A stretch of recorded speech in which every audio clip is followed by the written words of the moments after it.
Welcome to Stories That Stick, a podcast series about the stories that shape us. We're robots in secondary school. We learn what everybody else learns and we have no room to learn anything else. Hey guys, it's Ade here, your host for Stories That Stick. Before we start this episode, I just wanted to let you know that this will be our last episode of the year, and we will come back with more diverse voices and stories in February 2020. Now in the studio we had Fred Santana, who's one half of the 90s Baby Show, arguably one of UK's most popular black podcasts that deals with pop culture. And if you are coming to this show for the first time, then you might be surprised to hear a very different side of Fred. Also, please do note that we do start all our conversations talking about death.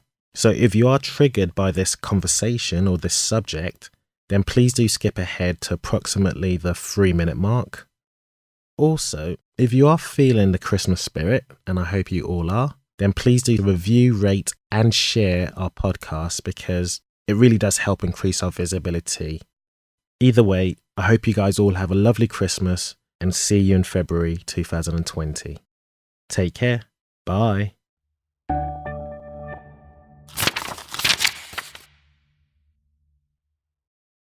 How do you feel about death? Other people dying or me dying? Let's go for both. I haven't had that many people die around me. I've had probably about 3-4 people around me. One that hit hardest was the cousin because that was like a childhood issue. And we knew our life was on this course and yeah, this didn't go the right way. This didn't go how we planned it in our heads as kids. And then me dying, I'm not scared. But it's like I've been so lonely, suicidal sometimes, depression, anxiety, sleepless nights. When you think of it like that, you're not scared anymore. Many of my guests who do say they have had suicide thoughts, but then they've found the love in life and the value they bring. I know the value I bring, but I don't want to be the last one here. When I'm out, I'm thinking, when can I leave? It's like the earth, when can I leave? Do you go therapy? I used to. Right. But that person still can't help with the problem. It's like, how helpful are you? So they didn't help? They didn't give you the tools for you They to... can't. They can't? They can't. Because the tools that are needed at that particular time in life is it could be financial. They can't give me money. It could be a promotion. They can't give me that. All they are is ears that listen. I have to live every day. Like, as it and comes. Let's talk about living because I feel like, you have lived 100%. Yeah, I try. And I know, you're not trying, Shah, you're doing. Let's go into your first chapter.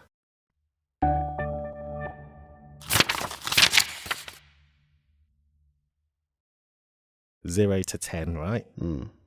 Who were you, like, growing up? Paint the picture. Where were you? I was Alfred or Johnny. I wasn't no Fred Santana. I was born in Peckham, but moved when I was like months old to Walworth Road, so just behind the McDonald's.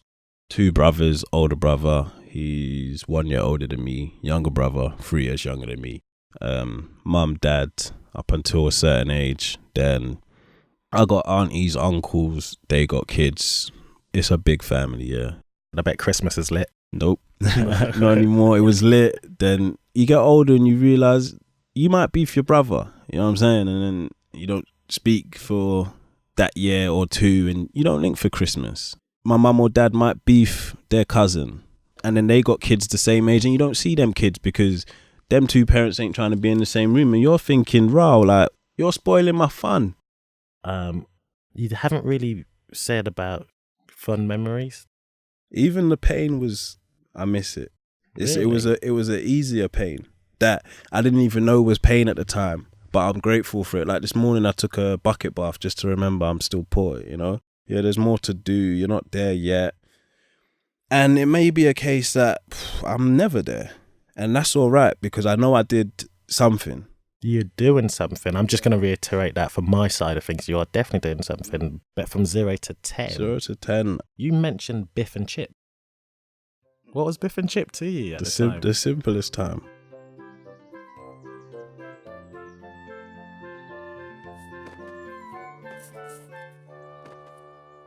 No difficulty, no pain in them stories. no, what's it, plot twist. It's one journey, wherever we're going today. Happy. That's it. That's the childhood book. That was it. So if you ask me Biff and Chip, I'll reel off the friends that I had at that time. I'll reel off what the playground looked like. That's Biff and Chip. Everything that I can associate with primary school, Biff and Chip. Played my own games there. I'd go on an adventure on my ones, man. Like, even to this day, like me, Tem and Dennis will be somewhere. They'll get the train home. I'll walk. I'll see you lot later, man. Like, are you an introvert? Yeah, I'm both. Like, when I'm on stage, I've got to be extrovert, innit? Mm-hmm. And then introvert, I don't really like talking to people outside. Let's go into your next chapter, from 11 to 20.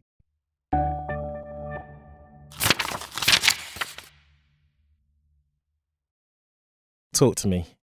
There was a loss of identity for a bunch of years, not wanting to be part of this or part of that, and not knowing what I want to be a part of. All I knew is I wanted to play football, and that's the only place I'm going to express myself. Like, don't talk to me. I wasn't Fred or Alfred. I wasn't Santana or Ajani. I wasn't nothing. Like, I was like, just everyone just leave me alone, innit? Come to about 15 maybe, I'm saying I need to do something about my life. Not with my life, about it. I have to fix situations. But I didn't know what I wanted to be. I knew I wanted to play football, but I knew I didn't have the provisions. I knew I was getting blocked. I knew that this manager's going to pick his son, and this manager's white, so he's going to pick these white kids over me. And then whatever positions are left for the black kids, there's 7 of us, 3 of us can play. All the other kids are going to play, especially the kids that dads turn up every week. And I didn't have that. My dad wasn't turning up every week to tell the manager, you have to play my son. I know I didn't have that. I know I had to get the bus from Camberwell to Bromley. And all these other kids are turning up in their dad's car, warm in the passenger, seatbelt on. I'm just on a bus making sure I don't get robbed. They live different, but they didn't know it. Yeah, you can't help the hand that you're dealt. Mm-hmm. But you can make the most out of the hand you're dealt, you know. And I think, forgive me, I'm not qualified at all to even really speak on this, but the notion of this absent father has clearly affected you. Yeah, but I don't even, it's mad to even know what extent, because I'll probably figure it out at 37. Okay. Or I'll probably figure it out when I have kids and they're 17, and I can see what impact I've been able to have on their life compared to mine. And as long as I'm there, it's going to be better. Were there any fond memories though? Because football clearly was your safety, your haven, and you had aspirations and dreams to make it bigger. But obviously you're saying just due to circumstances, you know, that never really manifested itself. Was there any other things you were thinking? Because you were going through the education system, right? Within the education structure, they start talking about where you potentially could go career-wise. We didn't know we could be anything. Primary school, they'll tell you could be whatever you want to be. Secondary school, they're not even telling you anything. Like, we're robots in secondary school. We learn what everybody else learns, and we have no room to learn anything else. It's this curriculum or nothing. And that's it. Do you remember the Brit school? The Brit, of acting or music or something. Yeah. We used to look at it like, rah, I want to go there, but I ain't got talent. We never knew we had talents. No one told us you could do this, you know. Robots. Just go to this lesson and go to that one and then go home. That's it. There was no, we're going to nurture your talent, Brit school. We're going to nurture your talent, football. Like, there was no school prioritized working on individual's talent. There was art class, but there was no like, we're going to put your thing in a gallery. There was music class. There was no, we're going to show you how to put it on. There wasn't iTunes at the time, but HMV. There was a football team, but there was never scouts. There was this, but there was never the next step. What would you do different? If I was to be back in secondary school? Yeah, knowing what you do know now. I wouldn't have a plan B. Plan A was football, and I wouldn't have a plan B. What was plan B? Plan B was university, school, education, like your parents tell you to. In hope to become? Whatever the government gives you. So plan B was even a thing, like, I don't even know what I'm going to do. I'm going college. It's safe. After college, I don't even know what I'm going to do. I'm going uni. It's safe. The longer I stay in education, the less I have to do something now, because they're going to keep giving me money and I get to go to this place. So let me just keep going to this until I can't go no more, and I'll figure it out then. Plan B. And when did you realise that plan A wouldn't come to fruition? I saw that first year of uni. I got a contract in Oxford, a team in Oxford called Didcot. Oh, gotcha. I got a contract there, and then I also got accepted into universities, and I was like, I do football and struggle, or I go to uni and let plan B build up a little bit more. So I've gone to uni and I've gone to a football match. It was an away game. So I've gone from Coventry to Oxford, and the away game was down south near Portsmouth. We've taken a coach down south, played the game, 3 p.m. kickoff, where you finish at like 5, you eat and drink for a bit, maybe 6, 7 you leave. You drive back up, you get back to Oxford maybe about 9, 10. You miss your train, you have to wait an hour and a half for the next train from Oxford to then change to get to Coventry. Right. I think we may even had to have gone past Coventry to Birmingham and then back down a bit. So I missed the train. I was like, this can't. I got a 9 a.m. lecture. I can't. Never went back. Done. Plan A gone. Plan B has to work. Who'd you speak to about that for you to make that decision, or you just Myself. decided, yeah? I had to tell myself it's time to stop.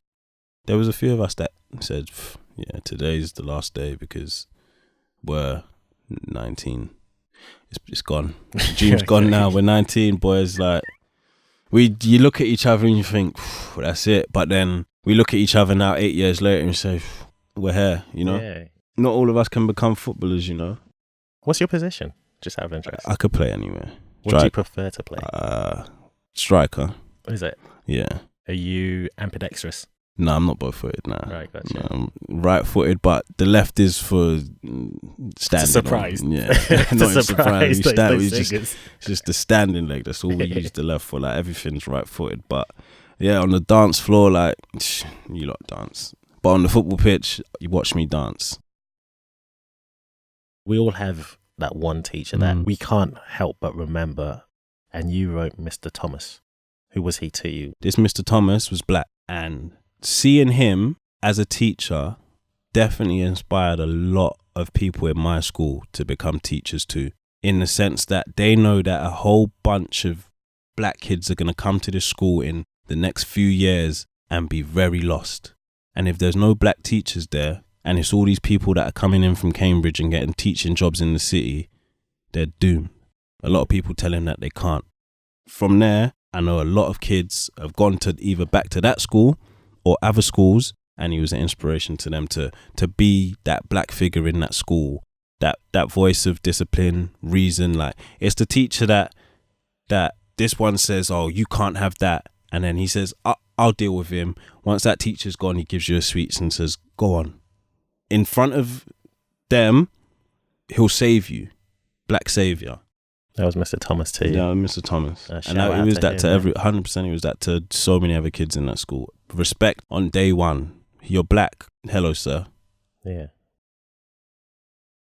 You wrote Mice and Men. That was a story that stuck with you. Why? Mice and Men was like two guys on a journey-ish. Ended up settling somewhere. One guy fell in love with a woman. Let go. You let go. Don't. Let go.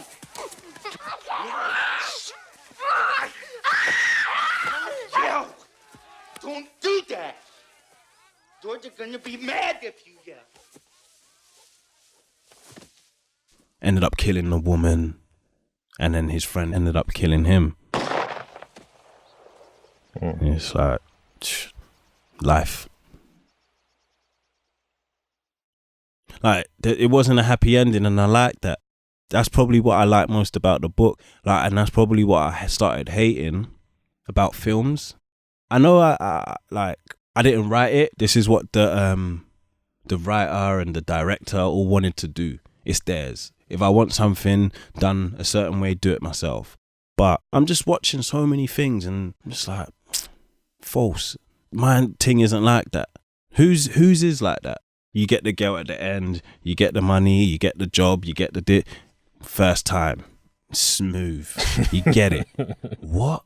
What life is, where they do that at? And then I've read that and I'm thinking, finally, bruv, something that doesn't end nice. And then you watch the Joker and you're like, finally, the bad guys are winning. Because man can't be a good guy and win. It's not true. The bad guys win. So it's time to be bad. Like that's it. And you might love this woman, but she doesn't love you back. And that's your boy, but you have to cut him off because he's not good for you. He's going to get you in trouble. Yeah. And that's the realities. Let's get into your final chapter, because this is where Fred Santana really shines and the 90 Baby Show begins. Right? So chapter 3. Let's do this.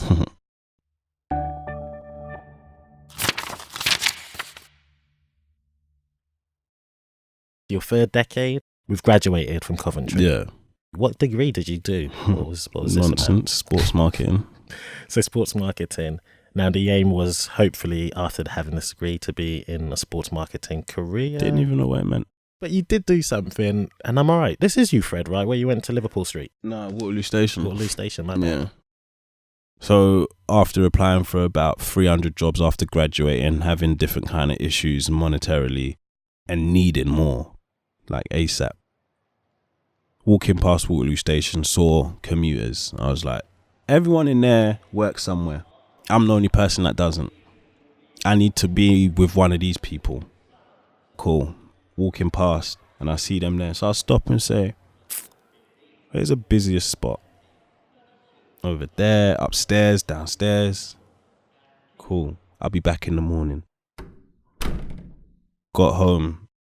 Told my stepdad and my mum, I'm sick of this ish. I'm going Waterloo Station in the morning to get a job. They didn't have a clue what I was talking about. I'm there typing up my sign saying like Coventry University Marketing Graduate 2-1, ask for a CV. Get my suit on in the morning. I go to the station. I'm stood there and I'm reassessing the thing in it, and I'm scared. I'm in there like I'm about to take a risk. Like what's gonna happen? I don't know. Picked my position, stood there. Nothing happened for the first 10 minutes. I'm just there with my sign in my hand. One person came up to me. 5 more people came up to me. Someone took a picture. Same person that took a picture came back, took another picture. More people came up to me. Then everyone's at work now, so it's time to leave. Then I've got an interview. Everyone's blowing up my phone. I'm heading to the interview. My phone dies. I get lost. I'm late. Boom, boom, boom. Get there. Interview was trash. I was like, it was too far anyway. It was insurance. I didn't want to work there. I just needed a job. Phone's blowing up. Doing interviews all over the place. ITV, Yahoo, this place, that place. Getting job offers left, right, centre. I was like, I need the quickest thing and the closest thing. It was opposite Waterloo Station. Got in there. More press 2 weeks later.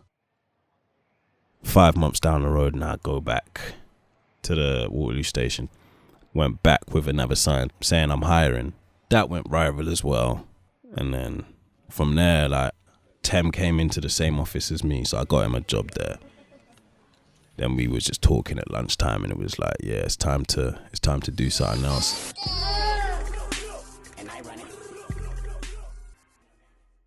That was the birth of the 90s Baby Show. Your last story, which you wrote, what being black is and what being black isn't.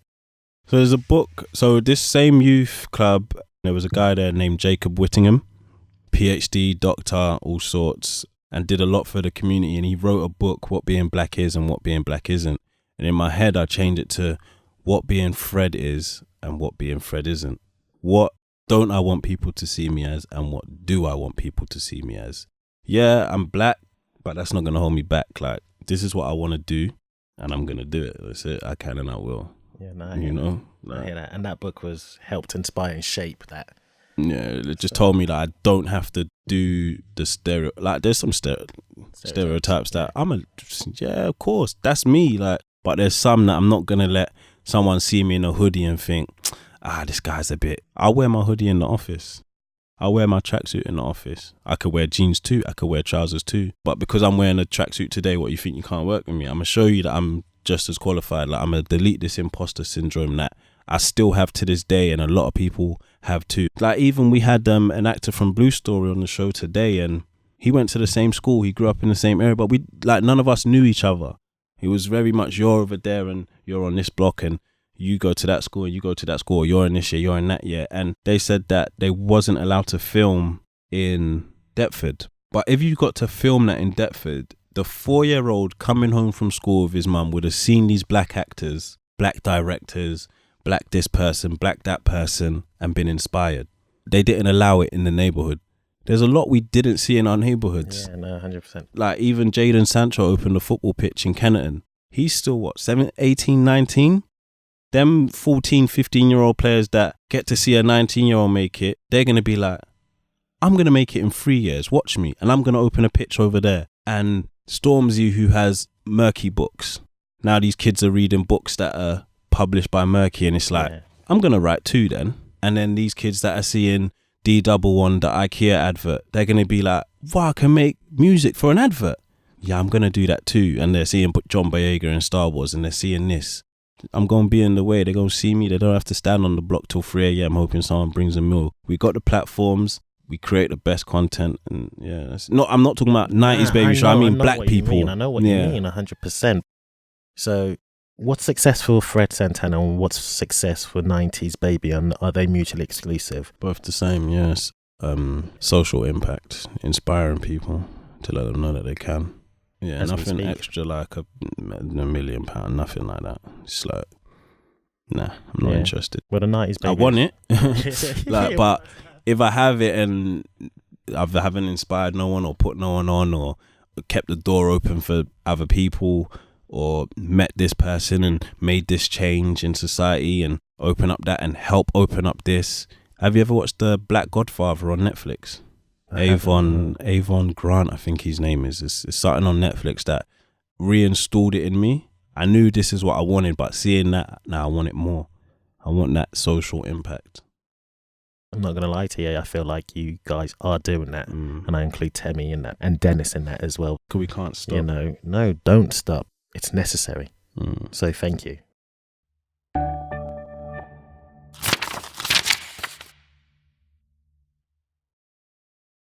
If you can take one thing from this world to heaven. Nah. Nothing. There's nothing. Nothing at all. None at all. Okay. A lot of people are starting to give me that answer, right? So I'm now going to flip it. You're going to be the first person for this question. If there's one book you can gift, what would it be? Biff and Chip. Biff and Chip. Simplicity and adventure, you know. Try and simplify that. Nothing too complicated. Just keep it as simple as possible, man. Life's hard. How can they find you on the World Wide Web, you know, your socials and everything? Everything is Fred Santana. Twitter, Instagram, YouTube is 90s Baby Show. Yeah, that's it. Sweet. Well, Fred, it's been an absolute pleasure. Thanks for your voice. Thanks for having me. Guys, stay tuned for another episode of Stories That Stick. Today's episode was produced by Ade Bambala. Sound designed by Chris Arise. And if you'd like to be featured on Stories That Stick, then please do get in touch.